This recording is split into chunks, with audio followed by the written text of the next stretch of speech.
Законот за спречување и заштита од дискриминација представува важна алатка во усогласување на домашното со европското законодавство, особено за земји како Македонија кои што претендираат да бидат дел од Европската унија, рече денеска министерката за труд и социјална политика Јагода Шахпаска на јавната расправа пред второто читање на законот, организирана од страна на Комисијата за европски прашања и Комисијата за еднакви можности.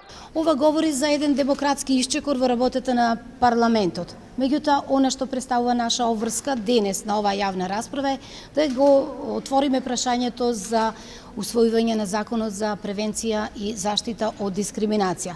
Ова е многу важно законско решение, кое што во изминатиот период беше првично изгласано од 2018 година. Тогашниот претседател на државата не го потпиша указот за негово прогласување и оттука повторно беше вратен во собранието и пратениците го изгласа. Меѓутоа, заради процедурални пропусти, во мај оваа година беше укинат од Уставниот суд.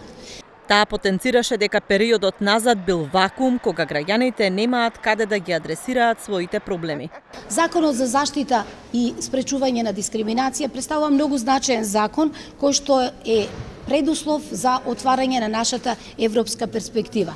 Меѓутоа, тоа е законско решение кое што е важно пред се за нашите граѓани, затоа што јасно се дефинирани сите облици на дискриминација, дискриминаторските основи кои што се проширени согласно европските права, високи стандарди за човековите права, демократијата, владење на правото, меѓутоа и основното уставно начело од членот 9, каде што граѓаните се еднакви во слободите, правата, независно од нивниот пол, возраст, етничка припадност, општествен, имотен статус, односно да нема никаква дискриминација меѓу граѓаните во државата.